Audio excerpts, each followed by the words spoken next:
This is the Making Waves podcast. My name is Dave Roetman, and we're here with Tom, Sam, Sarah, and Madeline from Neighbors Opposed to Prison Expansion. Tom, I'd like to start with you. Could you give us a little bit of a history and background of the project? How was that site chosen? Well, we don't really know how they chose the site. It appears that they had this site in mind for a long time, but they kept it very quiet intentionally. Didn't even tell our representatives or our commissioners. Yeah, that's on all we know for sure, because they are not at all forthcoming with any questions that our representatives have tried to ask. Tell us a little about the history of the land. It was first owned by an early settler by the name of K.P. Haug. Know exactly when. He owned it in 1910, and sometime probably during the 20s, it was sold to his son, Alfred. Alfred farmed there and Ethilda, his wife, for quite a few years into the 40s. And then a couple by the name of Pearl and Sylvia Hellison rented it from Alfred had farmed it. And he was there, they were there for 33 years. Alfred died in 1974. His estate was settled. Some went to his other relatives, but this farm was left for the care of his wife, Tillie. She already had some dementia, and Earl, who had farmed it, was made his personal representative, and it was his responsibility to take care of her and settle her estate when the time came. Tillie died at 92. Earl could have sold the land and just used the money to care for it. He could have sold it to himself. We somehow did feel right about that. He knew that if nothing was done, it would probably go to the state. Both he and Alfred thought that was okay, and it would benefit, it would go to school and public land. So it benefit the school and the citizens South Dakota was their thinking. Well, that's exactly what happened. I had started farming at 10 years before that, and it was turned over to the state in 92. And then I farmed it for 32 years for school and public land. We had an excellent relationship. We were great citizens of the community. Adamant about the very first commissioner didn't like the land being taken up that school, so it was arranged that I would pay the taxes. That's part of the rent, and they wanted me to do all the business locally, and just a very good relationship. That kind of brings us up to the point where it got bought, supposedly bought by the Department of Corrections. What is the crux of your lawsuit then? Well, the crux of our lawsuit, in the late 80s, early 90s, I believe Governor Rickerson was in office now. Lincoln County and several others started to develop. They saw the need, started to develop comprehensive plans for zoning and regulation. Everybody could see that growth was coming, and this was actually requested by the state Office of Economic Development, and they assisted the counties in building their chiefs because they saw the need. Every so often, the ordinance, I was around then, I was not a direct contributor, but I was on the township board, and all of us township officials were informed as to the progress of the ordinance or what was important, what wasn't. It is revised, reviewed and revised on occasion. I don't know if it's every 5 years or whatever, but I can tell you that the main premise then, and the main premise still today, is to regulate through planning and zoning growth and development so that light industrial and commercial development. You not interfere with residential and agriculture. That was the whole idea, so that you didn't have commercial development leapfrogging around. That's still the premise of that ordinance today. Well, the state comes along and says they don't have to pay any attention here. They don't have to adhere to this ordinance that they request we make. And that's what our lawsuit is about, and is that it simply says that they have to, just like any other citizen or property owner, they have to go through the process, go before the Planning Commission, and go through that whole block process. So your contention is that they did not go through the proper processes and obey the ordinance. So they repeatedly said it. That way. Why won't this current location work? Dave, I'm here to tell you there are 100 reasons that this current location won't work, but we can just focus on a few today specifically. The first one that we want to look at is the lack of infrastructure. Sam will talk to us a little bit later about what that looks like specifically, but when we think about this zoned agricultural area that's been a farm for as long as any of us can remember have known, it can be really hard to develop something like $1 billion building in the middle of farmland. So firstly, we need to look at where are things like our water source. Where are we going to that? The state has made contracts that we are looking to see what that looks like and how that's going to be done. When you think of a building of this magnitude, you have to think of the usage of things like gallons per day, general use, laundry, kitchen, personal for drinking, let alone showers, toilets. There's a lot to come from there. The sewage system, what is that going to look like? The state's been looking at the idea of tying into a community nearby for sewer, or possibly building lagoons themselves. So looking at what is that going to look like? How will they support the sewer system in that way? Wastewater treatment would come along with that. Electricity, when we look at the use of electricity, they don't turn the lights off in the evening. It's going to be electric use around the clock. What does that look like? How do we tie into with the contracts that we tie into, what do those contracts look like? Again, another contract that we're looking to get our hands on. Sam's going to look at infrastructure a little bit when it comes to gravel roads, and their plan on paving that as well. Another problem that we're looking at, so I'll call this problem number 2, would be the traffic and public transit. Think about the amount of people that go in and out of the state pen on the daily in terms of visitors, in terms of intakes of inmates, or for released discharged inmates, people coming in terms of support systems or workers, employees at the pen. So how are visitors supposed to get here? What does public transportation look like? We know that it's non-existent surrounding this land, and pretty much in Lincoln County as well. We do have some public transportation in the northern part of Lincoln County, but Minnehaha is where it remains the most prevalent. When we look at things like work release, will these inmates be completing their work release in communities like Canton, Harrisburg, or Worthing? Or will we continue to transport them to Sioux Falls? What does this look like in terms of the impact of local businesses that are working with the states in this program? Would that continue, or is that something that's going to be lost? Another thing that we look at when we think of traffic and public transit is modes of transportation for inmates who are not needing parole and are no longer in state custody.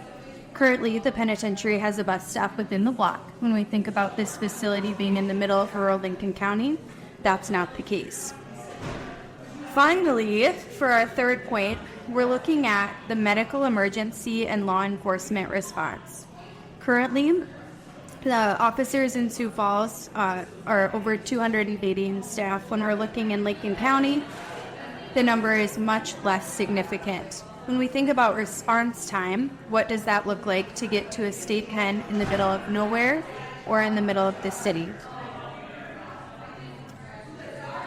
The upshot is there isn't enough or any infrastructure, there aren't services, and there's not the transportation at the location that they're proposing. Dave, I say that's exactly right. I think you hit the nail on the head, summed up what I said really well. When we look at it, it's lacking all three of those. And I think that's a huge oversight by the state in terms of what an ideal location for a facility of this magnitude. Sam, given that there's no infrastructure, services, or transportation in this area, could you give us a rough estimate of how much this is going to cost the taxpayer? Well, Dave, I have a few numbers. Obviously, there's a lot of factors when it comes to all your infrastructure, your power, your water, and I don't have all those numbers in place. The one numbers that I do have is I recently got some numbers from the DOT on just the pavement, because this isn't where they want to put this is a mile off of a highway, and they've came with the plan at the last appropriations meeting that they want to pave 4 miles of gravel road. And so just by the rough numbers coming from the DOT equates to about, for pavement, equates to about $10 million a mile. And that's just for the paving. That does not include the widening of the road, the buying of the road, because as taxpayers, we pay taxes to the center of the road, so they don't own the road, we do. And so they have to buy the road, and then they have to widen it. They have to worry about water mitigation. What are they going to do with our narrow bridges and our for all the downstream water? They also are going to have to buy X amount of feet, because our lanes right now are our gravel roads are 22 feet wide. They're going to have to widen those out for a 2-lane highway. That adds up to a lot of dollars. So when you're figuring if they only do 4 miles, which is more than likely going to be somewhere around 6 miles, you're talking just at 4 miles, you're talking $40 million just for the pavement before you start widening anything out. And so just that project alone, you're not even, like I said, we're not even taking into effect the water and the sewer and getting everything there, because water, for a fact, we don't have pressure already the way it is. And they want to use 150,000 gallons a day of South Lincoln rural water. And so what's that going to do to all the residents when we already don't have water? And so there is, like I said, that is one of the factors that I know. I don't know all the other numbers, but it's going to be exponential when it comes to bringing all that infrastructure out into the middle of the country. I gather that the upshot is that there is no infrastructure in that area. They're going to have to build entirely new power, roads, sewer, water for this penitentiary, which does not exist. Yes, there is none right now. There is nothing other than power and water going to our local homes and acreages. There is nothing that can handle the kind of capacity that they're going to need for a penitentiary. You mentioned the water mitigation, and I understand that recently they had some flooding in that area. Would that affect the penitentiary? Absolutely. In the recent event, we had 20 inches of rain, and where this would sit, there was not one road that was not flooded or washed out. It was completely impassable for at least 15 a day, at least, that you couldn't get to this site. Sarah, has the Department of Corrections considered any other sites? Is there a plan B?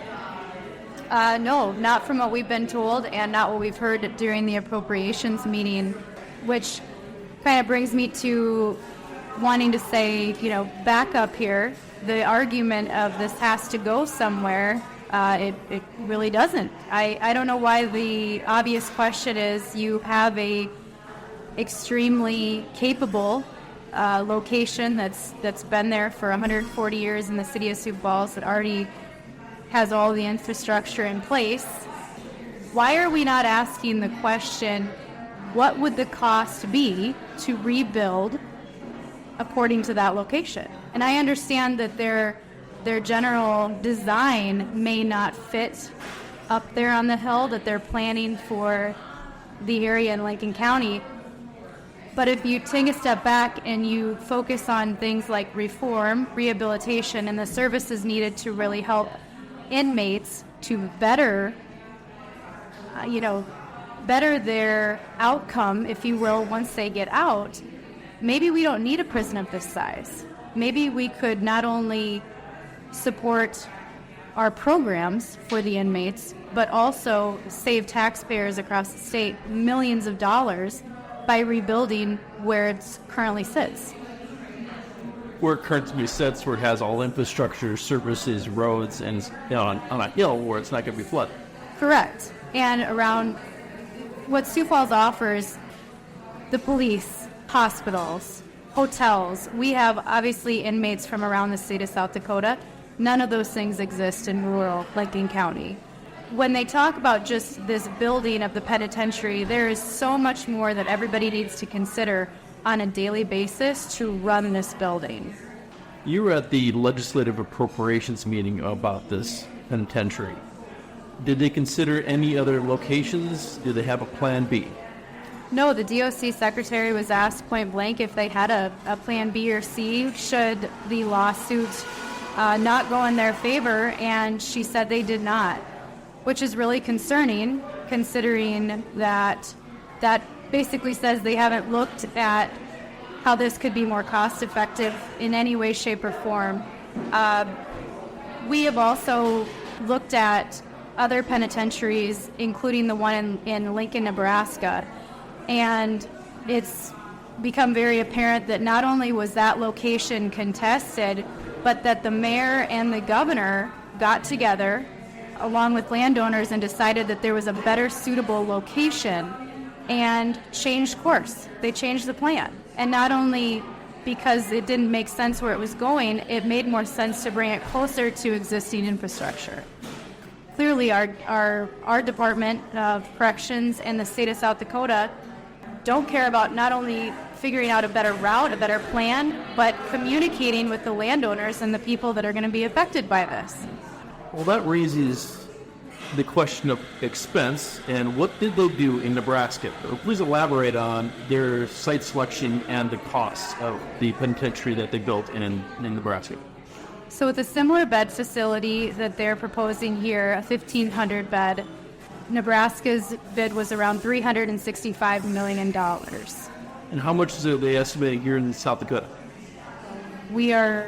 I've heard the number is $600 million. We are already over $600 million, and that's not considering a lot of the topics like Sam touched on today, and then some. So a lot of people that we have spoken to believe it could be closer to $1 billion. So does it cost perhaps 3 times as much? Yes. As the one in Nebraska? Correct.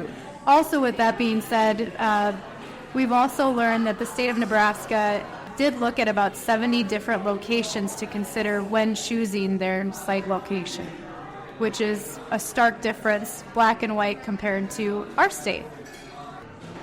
Tom, would you like to add a few final thoughts? Well, you asked about choosing a site. We do know this.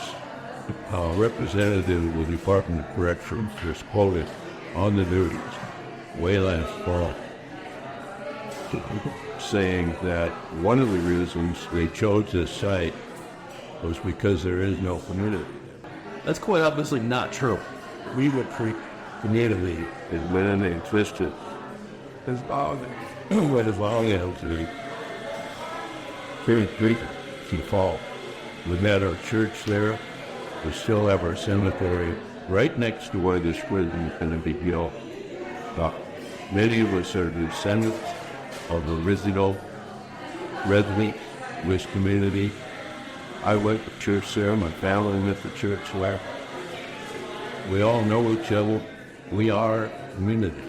Just because we live a half a line apart doesn't make a child poison. Mom, Sam, Madeline, Sarah, thank you for being with us. Thanks for having us. Thank you. This has been the Making Waves podcast.